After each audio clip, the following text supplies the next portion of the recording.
Dans leurs mains, des bougies. Sur le sol ukrainien, les chefs d'État sud-africains, comoriens, sénégalais et zambiens rendent hommage à des centaines de victimes de la guerre au mémorial de Boutcha.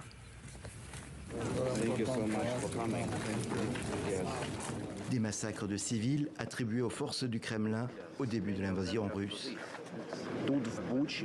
Ici à Boutcha, nos civils, des citoyens pacifiques sont morts pour avoir refusé d'obéir à l'agresseur.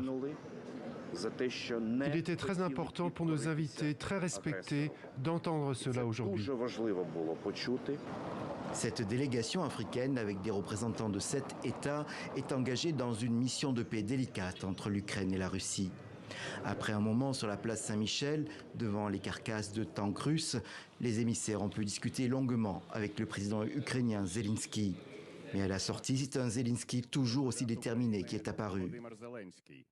J'ai clairement dit à plusieurs reprises lors de notre réunion qu'autoriser toute négociation avec la Russie, maintenant que l'occupant est sur notre territoire, revient à geler la guerre, à geler la douleur et la souffrance. Pour les représentants africains, il n'y avait pas grand-chose à annoncer, sinon leur détermination à continuer leur médiation. Il n'y a aucune guerre sans fin, absolument aucune. Quelles que soient les circonstances, quel que soit l'agresseur et les victimes. Mais une guerre doit se terminer. Cette guerre doit être réglée. On doit arriver à la paix par les négociations et les moyens diplomatiques. Mais le président sud-africain n'a pas caché qu'un autre objectif est d'obtenir des garanties sur la circulation des céréales et des engrais. Car la guerre a créé inflation et pénurie à des milliers de kilomètres de là, sur le continent africain.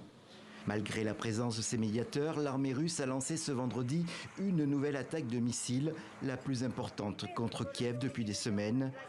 Samedi, le groupe doit rencontrer Vladimir Poutine à Saint-Pétersbourg, dans le nord-est de la Russie.